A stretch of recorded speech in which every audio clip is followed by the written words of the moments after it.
ప్రియ సోదరి సోదరులారా, ప్రియ స్నేహితులారా, లూకా సువార్త 2వ అధ్యాయం మొదటి 7 వచనాలు చదువుకున్నాం. కానీ మన ధ్యాన వచనము 7వ వచనం. తన చొలుచూలు కుమారుని కని పొత్తిగుడ్డలతో చుట్టి సత్రములో వారికి స్థలము లేనందున ఆయనను పశువుల తొట్టిలో పరుండబెట్టెను. మన శీర్షిక ఏమిటి అంటే పశువుల తొట్టిలో పరుండబెట్టబడిన ప్రభు. పశువుల తొట్టిలో. ప్రియులారా, మహిమగల దేవుడు ఆయన భూలోకానికి దిగివచ్చాడు. మానవుల మధ్యకు ఆయన దిగివచ్చాడు. యేసుక్రీస్తు జననం అనేకమైన అద్భుతాలతో నిండినటువంటి జననం. కారణం ఏమిటంటే మనం ఆయన జననము, ఆయన పుట్టిన ఆ సందర్భాన్ని ఆలోచన చేస్తే పరలోకము నుండి దేవదూతలు దిగి రావడం, దేవదూతల దర్శనం, కన్యకైన మరియ ఆమె గర్భవతిగా ఉండడం, వారు నజరేతు నుండి బెత్లెహేమునకు ప్రయాణము కావడం, తూర్పు దేశపు జ్ఞానులు వారు ప్రయాణం కావడం, గొర్రెల కాపరులు వారు ప్రయాణం కావడం, చాలా విశేషమైన సంగతులు ఇందులో ఉన్నాయి. నాకు కొంచెం గుర్తుంది, గతములో ఇదే వచనములో నుండి సత్రములో స్థలము లేనందున అనే వర్తమానం చెప్పాను. ప్రియులారా, ఇప్పుడు మనం గమనిస్తుండగా పశువుల తొట్టిలో ఆయన పరుండబెట్టబడుట, వీటన్నిటి వెనుక దేవుని సంకల్పం ఉన్నదండి కదా. యేసుక్రీస్తు ప్రభువారు ఆయన జననం, ఆయన ముందుగానే ప్రవచించబడినట్లుగా ఒక చిన్న గ్రామములో ఆయన పుట్టాడు. స్వల్ప గ్రామమైన బెత్లెహేములో. ఆయన పుట్టిన స్థలం సత్రములో కూడా వారికి స్థలము లేదట. మరి ఎక్కడ పుట్టాడు? చాలామంది ఏమంటున్నారు, యేసు ప్రభు ఎక్కడ పుట్టాడు అంటున్నారు? సత్రములో. కానీ బైబిల్లో ఏమని రాయబడి ఉంది? సత్రములో వారికి స్థలము. మరి ఎక్కడ పుట్టాడు ఆయన? దేవుడు ఆయన పుట్టిన స్థలాన్ని మరుగు చేశాడు. కానీ ఆయన పరుండబెట్టబడినటువంటి స్థలం పశువుల తొట్టి. ప్రియులారా, వీటన్నిటి వెనక దైవ సంకల్పాన్ని మనము గమనిస్తున్నాం. దేవుడు ఆయన ఈ లోకానికి వచ్చినప్పుడు ఆయన చుట్టబడినటువంటి గుడ్డ కదా. ఎవరైనా పుడితే ఏ గుడ్డ తెస్తారు? కొత్త గుడ్డ. కానీ యేసుక్రీస్తు ప్రభువారికి పొత్తి గుడ్డలతో చుట్టి అని వ్రాయబడి ఉన్నది. పొత్తి గుడ్డ అంటే అర్థమేమి? ఎవరైనా సరే, ఇంగ్లీష్లో ఏమని రాయబడి ఉంటుంది? సాక్ క్లోత్ అని రాయబడి ఉంటుంది. అంటే గోనె సంచి లాంటి బట్టను చుట్టారంట ఆయనకు. యేసు ప్రభువారు పుట్టినప్పుడు ఆయనకు క్రొత్త గుడ్డ లేదు. యేసు ప్రభువారు పుట్టినప్పుడు ఆయనకు బంగారు ఊయల లేదు. ఆయన రాజభవనములో ఆయన పుట్టలేదు. ఆయన ఎక్కడ పుట్టాడు అంటే ఒక పశువుల తొట్టి. ఇంకా చెప్పాలంటే చేసే వ్యవసాయకుడు ఆ జంతువులకు దానా వేసేటువంటి స్థలము ఆయనకు ఊయలగా మారిపోయింది. ప్రియులారా, ఇందులో నుండి కొన్ని సత్యాలను మనం ఆలోచన చేద్దాం. ఎందుకు ఆయన ఆ పశువుల తొట్టిలో పరుండబెట్టబడ్డాడు కదా? ఆయన భూలోకములోనికి రాగానే పరలోకములో ఉన్న దేవుడు ఆయన, అత్యున్నతమైన సింహాసనములో ఉన్న దేవుడు ఆయన, దేవదూతల చేత ఆరాధించబడుతున్న దేవుడు ఆయన. ఆ కన్యక మరియ గర్భములో నుండి ఈ భూలోకములోనికి రాగానే ఆయన తీసుకుని వెళ్ళి ఆయన్ను కడిగి, బహుశా అక్కడున్న పాత గుడ్డలు వాటన్నిటిని చుట్టి ఆ పశువుల తొట్టిలో ఆయన్ను పరుండబెట్టారు. మీరు ఒకసారి ఈ కాంట్రాస్ట్ ఆలోచన చేయండి, ఈ వ్యత్యాసం. ఈ దేవుడు ఆయన 9 నెలల క్రిందట ఆయన ఎక్కడున్నాడు? పరలోకములో సింహాసనం మీద దేవదూతలు ఆయన్ను పరిశుద్ధుడు పరిశుద్ధుడు పరిశుద్ధుడని ఆరాధిస్తూ ఉండగా ఆయన పుట్టినప్పుడు అక్కడ ఏ మార్పులు వినబడుతున్నాయి? బహుశా అక్కడ ఏ జంతువులు ఉన్నాయో తెలియదు. వాస్తవానికి యూదులు వారు ఎక్కువగా ఏమేమి జంతువులను పెంచేవారు? బలి కొరకు. బలి అర్పించాలంటే ఏం కావాలి? గొర్రెలు కావాలి. బలి అర్పించాలంటే అంత గొర్రెలేనా? మేకలు కావాలి. బలి అర్పించాలంటే ఎడ్లు కావాలి, కోడెలు కావాలి. ఒకసారి మీరు ఆలోచన చేయండి. ఆయన పశువుల తొట్టిలో పరుండబెట్టబడినప్పుడు ఆ జంతువుల కేకలు వినబడుతున్నాయి. ప్రియులారా, మానవుడానికి ఎందుకు స్థలం ఇవ్వలేదు? కారణం ఏమిటి అంటే మానవ హృదయములో ఆయనకు స్థలము లేదు. మానవ హృదయ కాఠిన్యం, మానవుడు హృదయములో కాఠిన్యము గలవాడుగా ఉన్నాడు. అసలు మానవుని హృదయం ఎలా ఉన్నదట? మార్క్స్ వార్త 7వ అధ్యాయం 21 నుండి మనం చదివితే మానవుని హృదయం అనగా నీ హృదయం, నా హృదయం ఎలా ఉన్నదండి? లోపల నుండి అనగా మనుషుల హృదయములో నుండి దురాలోచనలు, జారత్వములు, దొంగతనములు, నరహత్యలు, వ్యభిచారములు, లోభములను, చెడుతనమును, కృత్రిమమును, కామ వికారమును, మస్తరమును, దేవదూషణ, అహంభావము, అవివేకము, ఇవన్నీ ఉన్నాయి లోపల. ఎవరి హృదయములో? ఎవరి హృదయములో అమ్మా? ఎవరి హృదయములో? మానవ, అంతేనా? మన హృదయములో. ఇంకా చెప్పాలంటే నా హృదయములో, నీ హృదయములో, సర్వమానవాళి. ఇక్కడ కూర్చున్న మనం ఒకసారి అందరం ప్రభువు నమ్మిన మనమే, బాప్తిస్మం పొందిన మనమే, ఆరాధిస్తున్న మనమే. ఇది లోకస్తులను గురించి కాదు, సర్వమానవాళిని గురించి. ఇలా గుండె మీద చేసుకుని దురాలోచనలు అని చదివి నాలో లేనే లేవన్నా అని చెప్పగలమా? కదా, మానవుని హృదయం ఇంత చెడిపోయింది.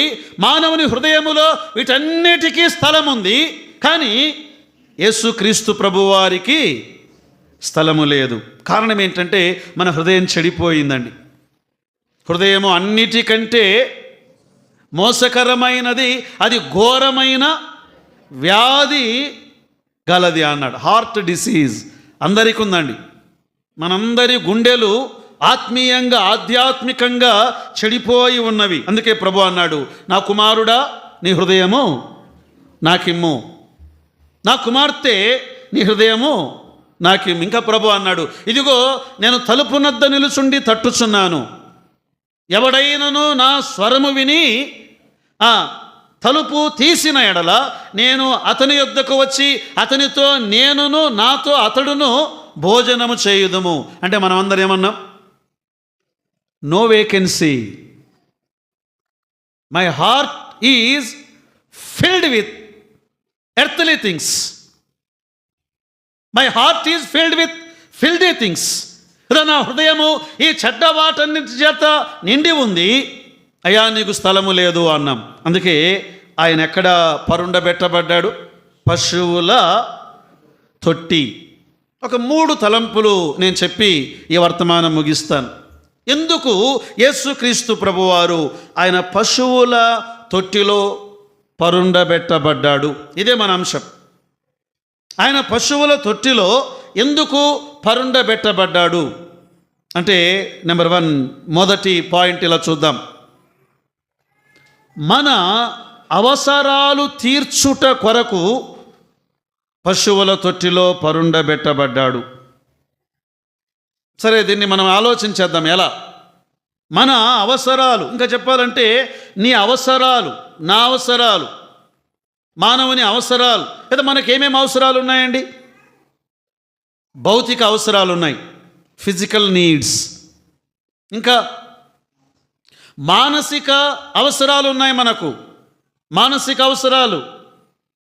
ఇంకా ఆధ్యాత్మిక అవసరాలు ఉన్నాయి. చాలాసార్లు మనం ఏమనుకుంటామంటే ఈ భౌతిక అవసరాలు మాత్రమే ఆలోచన చేస్తూ ఉంటాం మనం.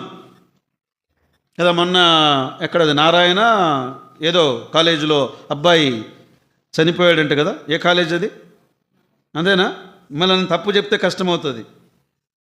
ఎందుకు అంటే మెంటల్గా వాళ్ళు ఏమైపోయారంటే, శ్రీ చైతన్య కదా, మెంటల్గా అంటే మనము మన పిల్లలకు లేదా కుటుంబంలో భార్యలకు లేదా భర్తలకు మనం ఫిజికల్ నీడ్స్ తీరుస్తున్నాం, కానీ మెంటల్గా వారి అవసరాలు ఏమిటి కదా? మానసికంగా వృద్ధులైన తల్లిదండ్రుల అవసరాలు ఏమిటి? చాలాసార్లు మనం గుర్తించలేకపోతున్నాం ప్రియులారా. మానవుని అవసరాలు ఎన్నో ఉన్నాయి. ఇంకా చెప్పాలంటే యేసుక్రీస్తు ప్రభువారు ఆయన ఒక పేదవాడుగా వడ్రంగి ఇంటిలో ఆయన పుట్టాడు. ఇంకా చెప్పాలంటే వారు ఆ దేవాలయములోనికి వచ్చి బలి అర్పించటానికి ఒక గొర్రెను కొనడానికి కూడా వారి దగ్గర డబ్బులు లేవు, అంత పేదవాళ్ళు. యేసు ప్రభువారు ఒక ధనవంతుని ఇంట్లో పుట్టిండొచ్చు కదా, ఎందుకు ఈ పేదవారి ఇంట్లో పుట్టాడు ఆయన? అప్పుడప్పుడు అనుకుంటాం కదా మనం, నేను అమెరికాలో పుట్టింటే బాగుండేదేమో, లేదా నేను పెద్ద ధనవంతుని ఇంట్లో పుడితే బాగుండేదేమో. ప్రియులారా, మనమందరూ ఆర్థికంగా పేదవారం, మానసికంగా పేదవారం, ఆధ్యాత్మికంగా పేదవారం కదా. మన ఈ పేదరికమును తీర్చుట కొరకు ఆయన ఆ పశువుల తొట్టిలో ఒక పేదవాడుగా, ఇంకా చెప్పాలంటే ఒక నిరుపేదగా, ఒక దరిద్రుడుగా, ఈ మాట చెప్పచ్చా? ఆయన ఒక దరిద్రుడుగా ఈ భూలోకములో పుట్టాడు యేసుక్రీస్తు ప్రభువారు. నేను చెప్పిన మాట కాదండి, బైబిల్లో రాయబడి ఉంది ఆ మాట. కొరింథీ 2వ పత్రిక 8వ అధ్యాయం 9వ వచనములో, మీరు మన ప్రభు అయిన యేసుక్రీస్తు కృపనెరుగుదురు కదా, ఆయన ధనవంతుడై ఉండియు మీరు తన దారిద్ర్యము వలన ధనవంతులు కావాలనని మీ నిమిత్తము దరిద్రుడాయను, మీ నిమిత్తము ఆయన పేదవాడాయను, మీ నిమిత్తం ఆయన పేదవాడాయను. ఆయనకు మన పేదరికము అయ్యా, మన పేదరికము తెలుసు కదా, మన ఆర్థిక ఇబ్బందులు ఆయనకు తెలుసు, మన అవసరాలు ఆయనకు తెలుసు కదా. చాలాసార్లు అంటాం మనం, మేమేదో చాలా చిన్న పూరి గుడిసెలో ఉన్నాం, మా పేదరికం అని అంటాం మనం. ప్రియులారా, యేసుక్రీస్తు ప్రభువారు ఆయన భూలోకములో ఉండగా ఆయన ఇలా అన్నాడు. ఏమన్నాడు తెలుసా? నక్కలకు బొరియలున్నాయి, ఆకాశ పక్షులకు గూళ్ళున్నాయి, మనుష్య కుమారుడు తలవాల్చుకున్నటకు స్థలము లేదు. ప్రియులారా, యేసుక్రీస్తు ప్రభువారు ఆయన భూలోకములో ఆయన స్థలము లేనివాడుగా, అంటే పేదవాడుగా, మన పేదరికాన్ని ఆయన తీర్చటానికి, ప్రియులారా, మన అవసరాలు, మన ఆకలి ఆయన ఎరిగినవాడు. నీ జీవితంలో నీ పేదరికాన్ని ఆయన ఎరిగినవాడు. అందుకే మనం ఏం చేయాలంటే ఆయన దగ్గరకు వెళ్ళి మన అవసరాలను చెప్పుకోవాలి. అయితే ఒక ధైర్యం మనకేమిటి అంటే, ఒక ఏమంటారు, భరోసా ఒకటి ఏంటంటే, ఒక హామీ ఏమిటంటే, యేసు ప్రభువును నమ్మిన వారిని ఆయన ఎన్నడూ చెయ్యి విడిచిపెట్టినవాడు కాడు. వారు ఏ దేశములో ఉన్నా, ఏ ప్రాంతములో ఉన్నా వారిని ఆయన చెయ్యి విడిచిపెట్టేవాడు కాదు.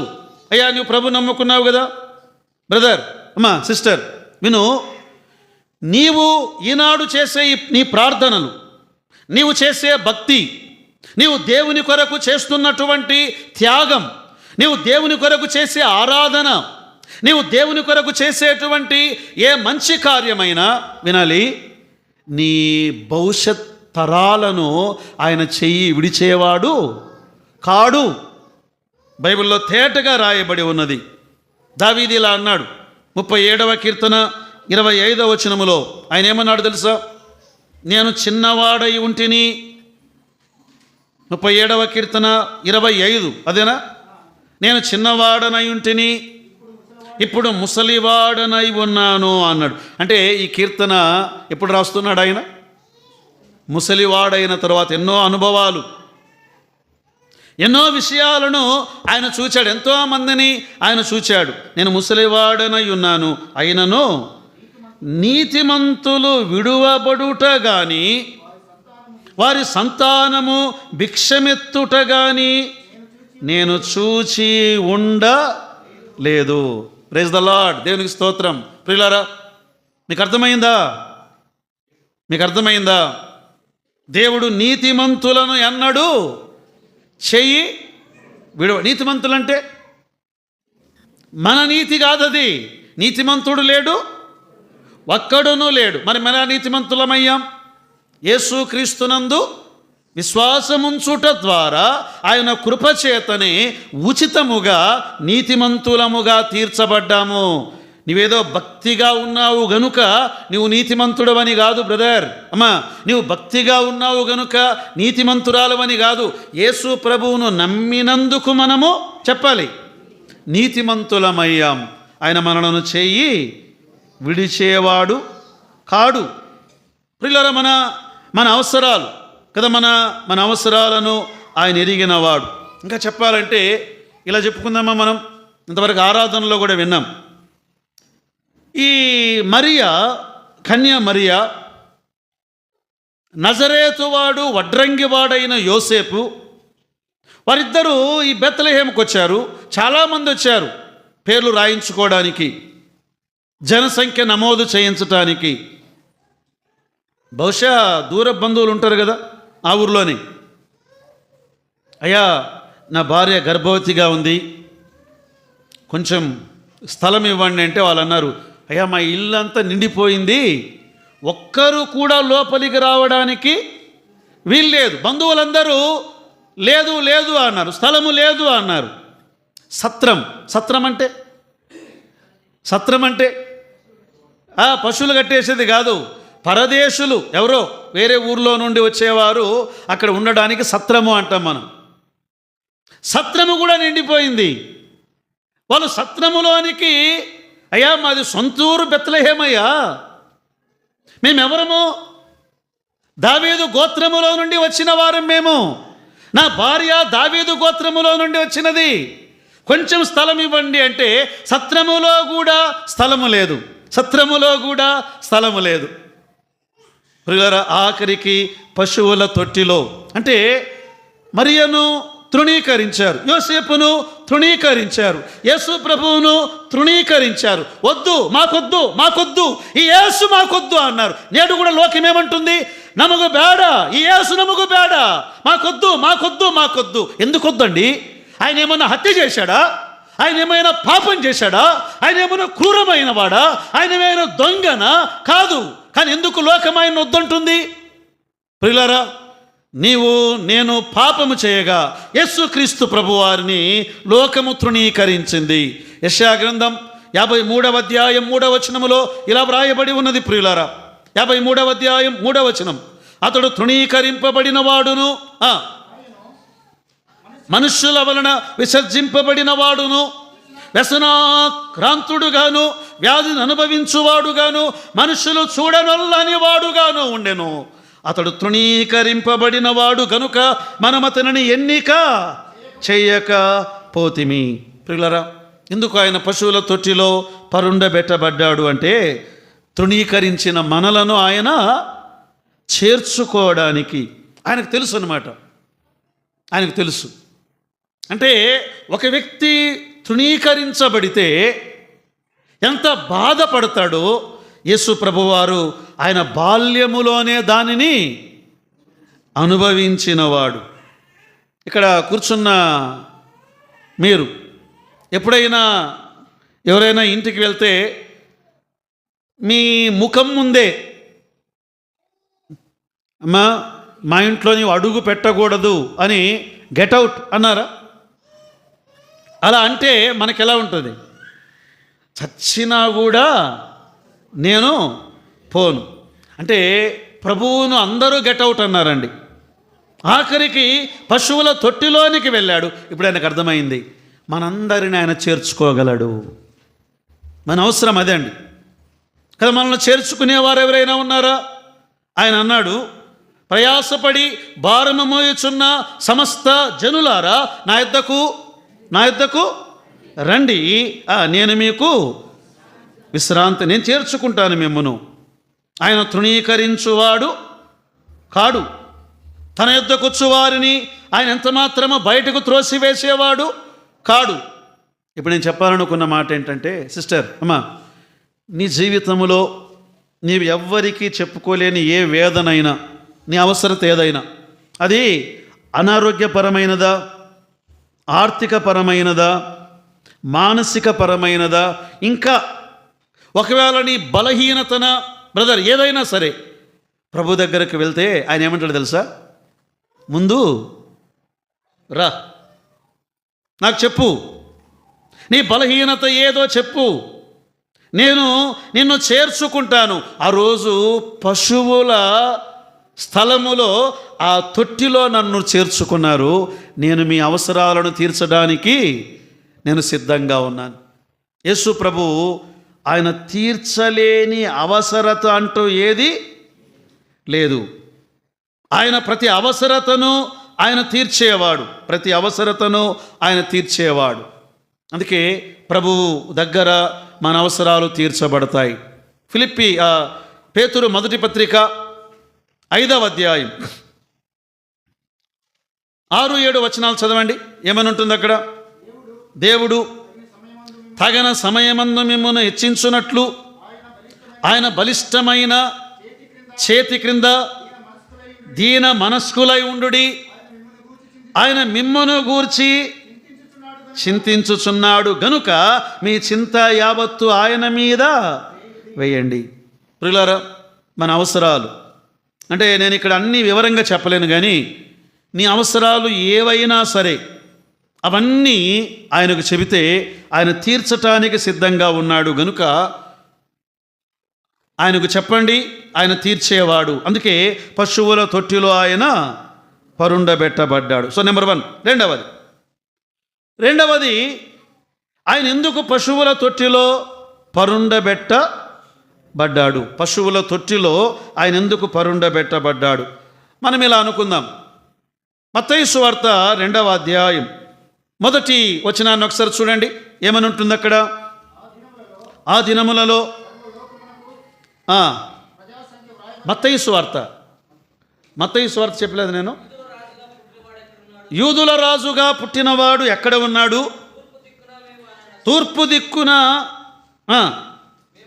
మేము ఆయన నక్షత్రమును చూచి ఆయనను పూజింప వచ్చితిమని చెప్పిరి కదా. ఈ జ్ఞానులు సరాసరిని ఎక్కడికి వెళ్ళారు? రాజభవనానికి వెళ్ళారు. సరే, ముందు హెడ్డింగ్ పెట్టుకుందాం. మొదటిది ఏం చెప్పుకున్నామండి మనం? మన అవసరాలు తీర్చుటకు పశువుల తొట్టిలో ఆయన పరుండబెట్టబడ్డాడు. రెండవది, మనకు అందుబాటులో ఉండుటకు పశువుల తొట్టిలో ఆయన పరుండబెట్టబడ్డాడు. ఒకవేళ యేసు ప్రభువారు హేరోదు రాజభవనములో ఆయన పుట్టి ఉంటే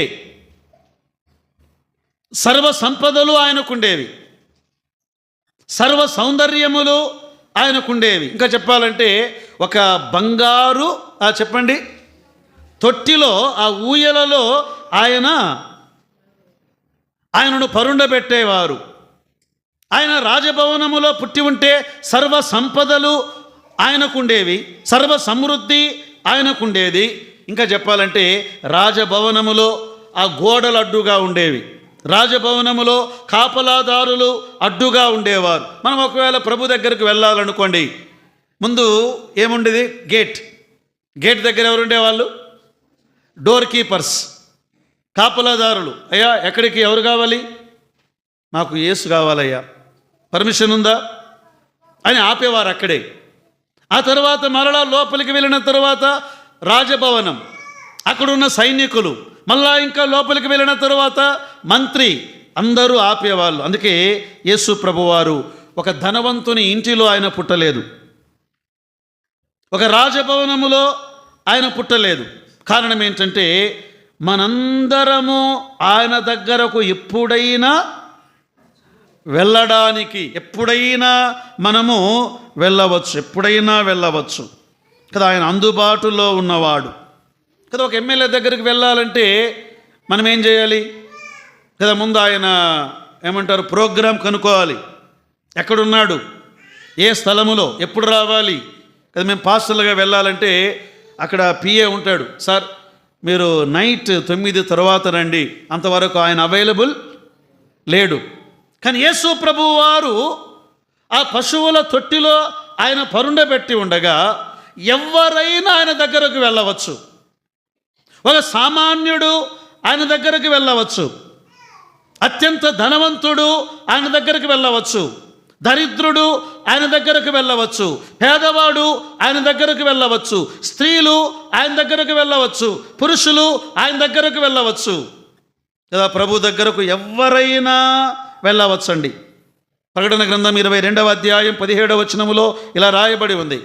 22:17 ఆత్మయు పెండ్లి కుమార్తెయు రమ్మని చెప్పుచున్నారు, వినువాడును రమ్మని చెప్పవలెను, దప్పిగొనిన వానిని రానిమ్ము, ఇచ్చయించువానిని జీవ జలమును ఉచితముగా పుచ్చుకొని నా దగ్గరకు రండి అన్నాడు ఆయన. రండి కదా, రండి రండి రండి రండి రండి అంటున్నాడు ఆయన. యేసుక్రీస్తు ప్రభువారు ఆయన ఎంతమందికి దేవుడాయన? ఆయన సర్వ మానవాళికి దేవుడాయన. ఒక కులానికి కాదు, ఒక మతానికి కాదు. ఆయన సర్వలోకమును ప్రేమించాడు. దేవుడు లోకమును ఎంతో ప్రేమించాను. లోకమంటే సర్వ మానవాళిని ఆయన ప్రేమించాడు. మాత్రమే కాదు, సర్వ మానవాళిని ఆయన నా దగ్గరకు రండి అంటున్నాడు ఆయన. రండి అంటున్నాడు ఆయన. ప్రయాసపడి భారము మోయుచున్న సమస్త జనులారా నా యొద్దకు రండి. సరే, ప్రభు దగ్గరకు వస్తే ఆయన త్రోసి వేస్తాడా? కొంతమందిని అప్పుడప్పుడు అడిగామనుకోండి, బ్రదర్ యేసు ప్రభు దగ్గరకు రా అంటే, సార్ ఇదొక చిన్న చెడ్డ అలవాటు ఉంది నాకు, ఈ చెడ్డ అలవాటును నేను మానుకొని అప్పుడు యేసు ప్రభు దగ్గరకు వస్తాను. ఏ చెడ్డ అలవాటు? ఏదో ఆయన అంటాడు, సరే చిన్న బీడి అలవాటు ఉంది, లేదా ఈ చిన్న ప్యాకాట్ అలవాటు ఉంది, ఈ చిన్న మట్కా అలవాటు ఉంది, ఇవి విడిచిపెట్టి నేను యేసు ప్రభు దగ్గరకు విడిచిపెట్టి వస్తాను.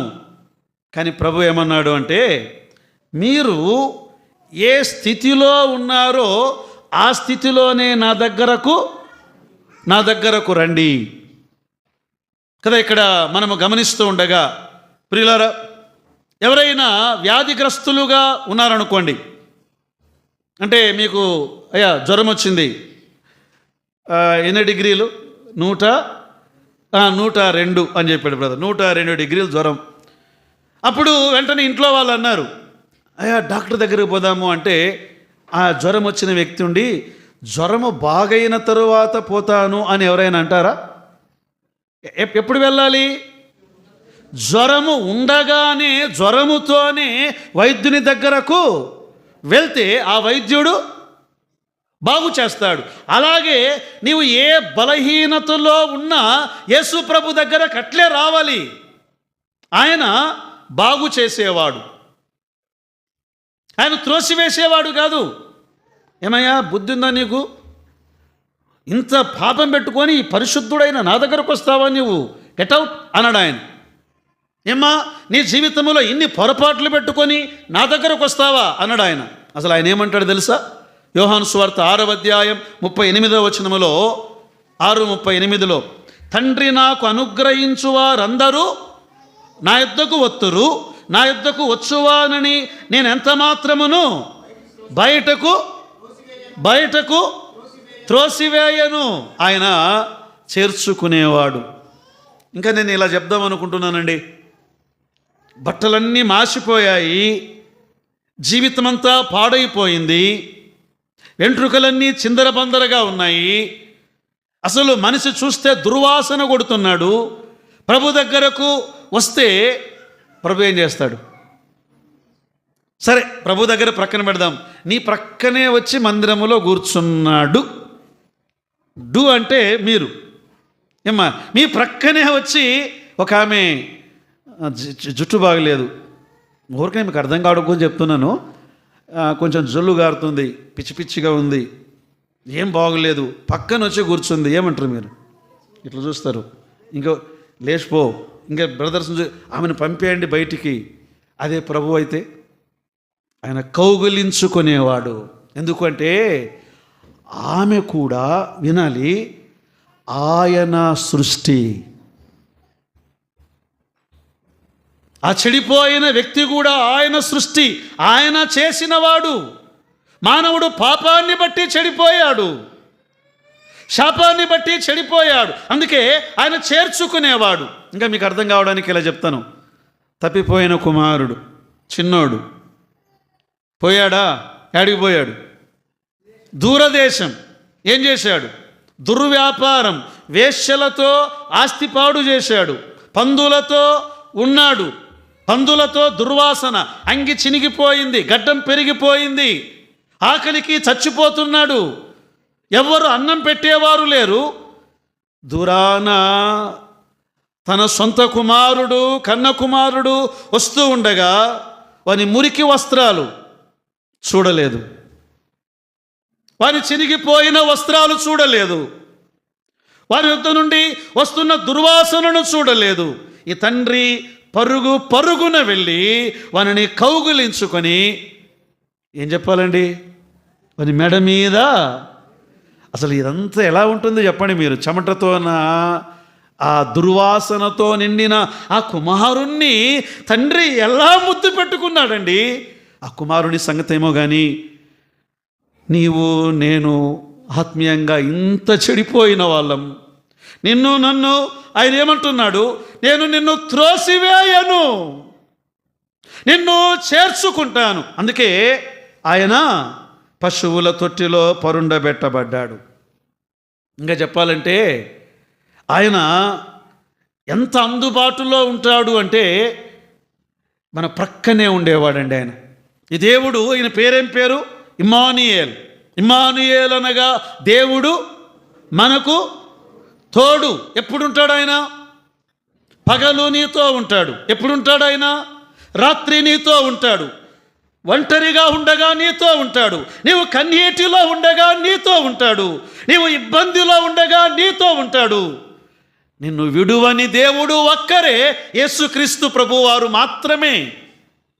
చాలాసార్లు అనుకుంటాం, ఒంటరిగా నీవు ఏడ్చినప్పుడు నా కన్నీరు ఎవరు చూడట్లేదు, నా దుఃఖాన్ని ఎవరు చూడట్లేదు అనుకుంటావు. కానీ ప్రభు అన్నాడు, నేను నీ ప్రక్కన ఉండేవాడిని అన్నాడు ఆయన. ఇమ్మానుయేల్. చూడండి, తిమోతికి రాసిన 2వ పత్రిక 4వ అధ్యాయం 17వ వచనంలో పౌలు తన అనుభవాన్ని ఇలా చెబుతున్నాడు.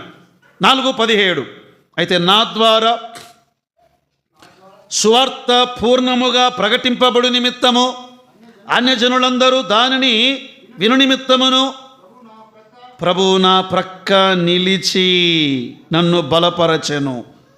ప్రభువు మన ప్రక్కన అంటే ఆయన పశువుల తొట్టిలో ఎందుకు పరుండబెట్టబడ్డాడు అంటే మనకు అందుబాటులో కదా, అందుబాటులో ఆయన మన ప్రక్కన, నీ ప్రక్కన ఆయన ఉండేవాడు. చీకటిలో నీ ప్రక్కన ఉంటాడు ఆయన. అందుకే 91వ కీర్తనలో అన్నాడు కదా, రాత్రి వేళ కలుగు భయమునకైనను, పగటి వేళ ఎగురు బాణమునకైనను, చీకటిలో సంచరించు రోగమునకైనను, మధ్యాహ్నమందు పాడు చేయు రోగమునకైనను నీవు భయపడకుందువు. నీ ప్రక్కన 1000 మంది పడినను, నీ కుడి ప్రక్కన 10,000 మంది పడినను ఏ అపాయము నీ యొద్దకు రాదు. కారణం ఏంటి? ఆయన నీతో ఉన్నాడు, ఆయన అందుబాటులో ఉన్నాడు. ప్రియులారా, అందుకొరకే మనం గమనించాల్సింది ఏంటంటే ప్రభువు నాతో ఉన్నాడు. ఆయన పశువుల తొట్టిలో కాకుండా రాజభవనములో పుట్టి ఉంటే మనం ఆయన దగ్గరకు వెళ్ళే వాళ్ళము, అందుబాటులో ఉండేవాడు కాడు. 3వ మాట చెప్పుకొని ప్రార్థన చేద్దాం. అదే 7వ వచనమే. ఏమనుంది ఆయన? తన తొలుచూలు కుమారుని కని పశువుల తొట్టిలో పరుండబెట్టబడెను. సో మొదటి మాట ఏం చెప్పుకున్నామండి? మన అవసరాలు తీర్చుటకు పశువుల తొట్టిలో యేసు ప్రభువారు పరుండబెట్టబడ్డారు. రెండవది, మనకు అందుబాటులో ఉండడము కొరకై ఆయన పశువుల తొట్టిలో పరుండబెట్టబడ్డాడు. మూడవది, దీన్ని ఇలా చెప్పుకుంటే బాగుంటుంది. అంటే ఇలా ఊహిద్దాం, అక్కడ పశువులు ఉన్నాయి, తొట్టిలో ఏముంటుంది? గడ్డి, మేత కదా. అవి తినడానికి అలా నోరు పెడుతూ ఉండగా అక్కడేముంది? శిశువు.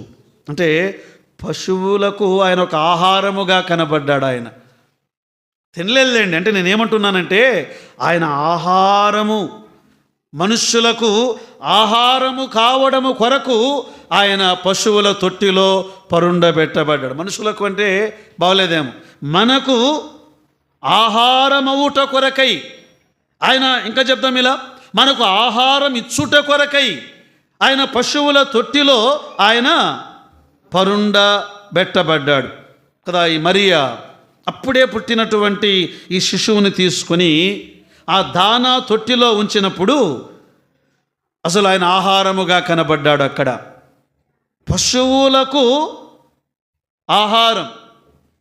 మళ్ళీ ఈ మాట చెప్దామనుకుంటున్నాను, మీరేమనుకున్నా పర్వాలేదు. ఎవరికి ఆహారం? వేటికి ఆహారం? తొట్టి పశువుల పాక వేటికి ఆహారం? పశువులకు ఆయన ఆహారం. మనుషులు పక్కన పెడదాం, పశువులకు ఏమనుకోవద్దండి, మనమే ఆ పశువులం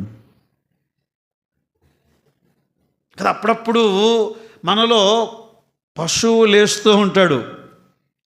నాకు కోపం వచ్చిందంటే ఏం చేస్తావు? పశువు, వీడు పశువు వంటి వాడండి అంటారు. అసలు ఆసాప్ అన్నాడు, నేను పశుప్రాయుడనైతిని.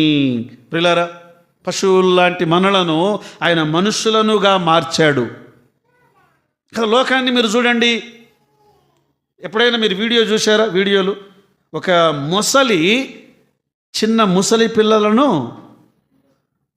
అసలు నిర్దాక్షిణ్యంగా, అసలు ఒళ్ళు గుగురుపాటు పొడుస్తుంది, పాముని తినేస్తుంది. అవేంటివి? అవి జంతువులు, కానీ మనిషి చంపుతున్నాడు. ఇంకా చెప్పాలంటే వాటికి తెలియదు, అన్న ఇది నా అన్న అని తెలియదు. పశువులకు ఆ వివేచన లేదు. ఇది నా తల్లి అని వాటికి తెలియదు, ఇది నా తండ్రి అని తెలియదు పశువులకు. కానీ మానవునికి వీడు నా అన్న అని తెలుసు, వీడు నా తమ్ముడు అని తెలుసు. తెలిసి అన్న కయీను తమ్ముడైన హేబేలును, అంటే పశువు అందామా, పశువు కంటే హీనుడు అందామా? ఎవరిని? కయీన్ని. కయీన్నా మరి మన సంగతి ఏంటి? మనం చంపడం లేదు, కానీ లోపల దురుద్దేశాలు ఉన్నాయి. ప్రియులారా, ఆయన మనకు ఆహారం అయ్యాడు. ఇంకా చెప్పాలంటే ఆ గ్రామం పేరేం పేరు? బెత్లెహేం అంటే అర్థమేమి? రొట్టెల ఇల్లు. ఆ రొట్టెల ఇంటిలో ఆయన ఏమయ్యాడు? మనకు ఆయన జీవాహారం అయ్యాడు. యేసుక్రీస్తు ప్రభువారు ఆయన మనకు ఆహారము కావడము కొరకు ఆయన పశువుల తొట్టిలో ఆయన పరుండబెట్టబడ్డాడు కదండి. ఈనాడు మానవులకి ఆకలి, ఆహారం ఆకలి కదా. చాలా పెళ్ళిళ్ళకు వెళ్తున్నప్పుడు నాకు ఒక ఆశ్చర్యం. నిన్న ఒక నాయకుని వారి తమ్ముని కుమార్తె పెళ్ళికి వెళ్ళాం కదా. అన్ని ఐటమ్స్ పెడుతూ ఉండగా ఎన్ని తింటున్నారు, ఎన్ని పారేస్తూ. అంటే నా ప్రక్కనే కూర్చున్న మరొక పాస్టర్ ఆయన అన్నాడు, అన్న మనం హైదరాబాద్కి వెళ్ళాం, మేము ఓన్లీ స్వీట్స్ 40 రకాలు పెట్టారన్నా అన్నాడు. ఏమంట? ఓన్లీ స్వీట్స్ అక్కడ 40 రకాలు పెట్టారన్నట్టు. ఎన్ని తిన్నారన్నా అన్నాను. అంటే ఎందుకు చెప్పానంటే, ఆకలితో అలమటించే ఎన్ని కుటుంబాలు ఉన్నాయో తెలుసా? ఒక పూట అన్నము లేని వ్యక్తులు ఎంతమంది ఉన్నారో తెలుసా? చాలాసార్లు మనం ఏదో ప్రిస్టేజ్కి వెళ్ళి, అన్నా వాడు 4 సీట్లు పెట్టాడన్నా, మనం 5 సీట్లు, పిచ్చి పట్టింది. ఆకలితో ఉన్నవానికి ఆహారం పెట్టడమే నిజమైన క్రిస్మస్. బట్టలు లేని వానికి బట్టలు ఇవ్వడము నిజమైన క్రిస్మస్. మన ఆడంబరాలు కాదు క్రిస్మస్ అంటే. అప్పులు చేసి మరి పండుగ చేసుకోవడం కాదు క్రిస్మస్ అంటే. ఆయన్ను ఆరాధించడం. ఆయన ఆహారం అయ్యాడండి, జీవాహారం. అందుకే 107వ కీర్తన 9వ వచనములు ఇలా రాయబడి ఉంది, ఎలయనగా ఆశగల ప్రాణమును ఆయన తృప్తిపరచి ఉన్నాడు, ఆకలి కొనిన వారి ప్రాణమును మేలుతో నింపి ఉన్నాడు. ఆయన జీవాహారం. పరలోకము నుండి దిగి వచ్చిన జీవాహారమును నేనే అన్నాడు. యోహాను సువార్త 6వ అధ్యాయం 33వ వచనములో పరలోకము నుండి ఆయన ఎక్కడికి దిగి వచ్చాడు? కన్య మరియ గర్భములోనికి దిగి వచ్చాడు. కన్య మరియ గర్భములో నుండి ఎక్కడికి దిగి వచ్చాడు? పశువుల తొట్టిలోనికి దిగి వచ్చాడు. ఆయన నేడు మనకు జీవాహారమయ్యాడు. ప్రియులారా, ఈనాడు మన అనుదిన ఆహారం కదా. మనకు కొన్నిసార్లు ఈనాడు చాలామంది యవనస్తుల యొక్క ఏమంటారు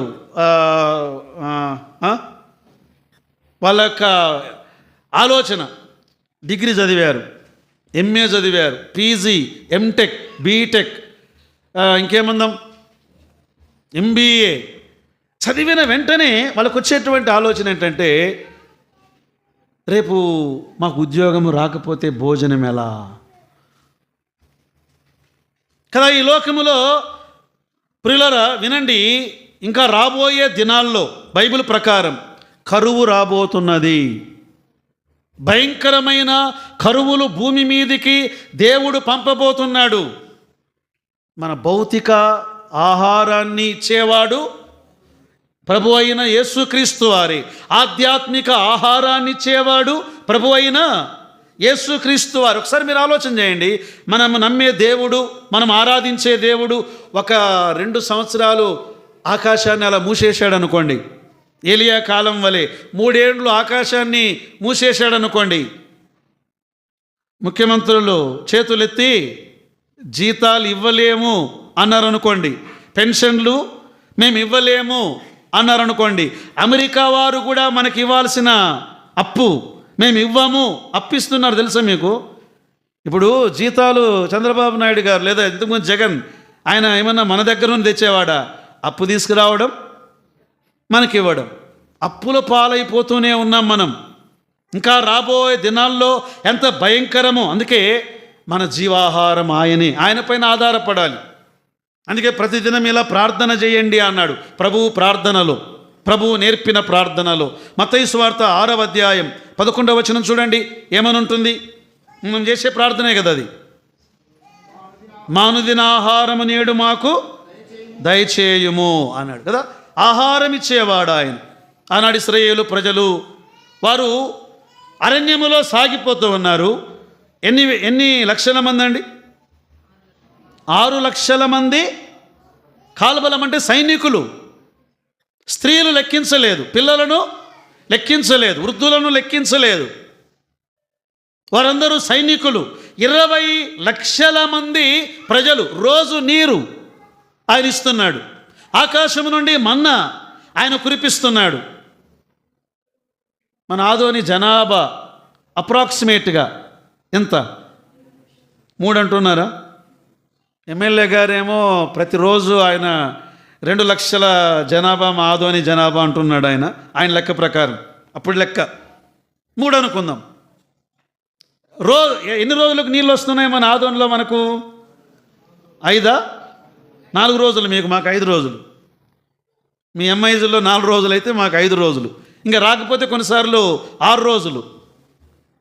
ఆయన అన్నాడు మన ట్యాంక్, ఎస్ఎస్ ట్యాంకు అది ఒకవేళ డ్యామేజ్ అయి తెగిపోతే ఆదోనికి నీళ్ళు లేవు. అంటే నేనేమంటున్నానంటే, ఇంత నాగరిక యుగములో డ్యాములు ఉన్నాయి, కాలువలు ఉన్నాయి, ఇన్ని ఉండగా 2 లక్షల మందికి నీళ్ళు ఇవ్వలేకపోతున్నారే ఈ నాయకులు.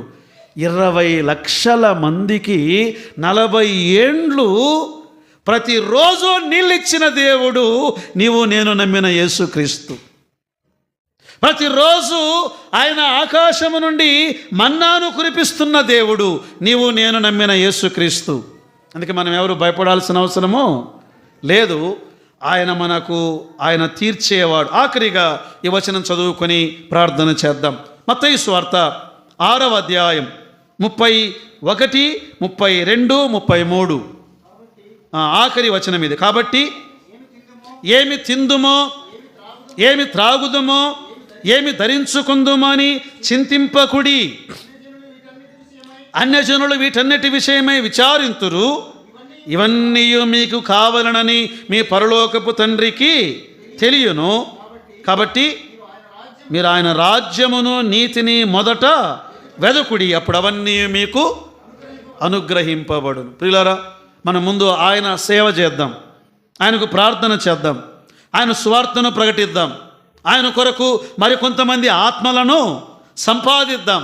ఆయన మన అవసరాలను తీర్చేవాడు. యేసు ప్రభువారు పశువుల తొట్టిలో ఎందుకు పరుండబెట్టబడ్డాడు? 1, అవసరాలు తీర్చుటకు. 2, అందుబాటులో ఉండుటకు. 3, ఆహారం ఇచ్చుటకు. ప్రియులారా, మరి ప్రభువు మన అవసరాలు తీర్చేవాడుగా, మన ప్రక్కన ఉండేవాడుగా, మన అందుబాటులో ఉండేవాడుగా ఉండగా ఆయన సన్నిధిలో మరెక్కువగా జీవించటానికి పరిశుద్ధాత్మదేవుడు మనకు కృపను సహాయమును దయచేయునుగాక. ఆమేన్.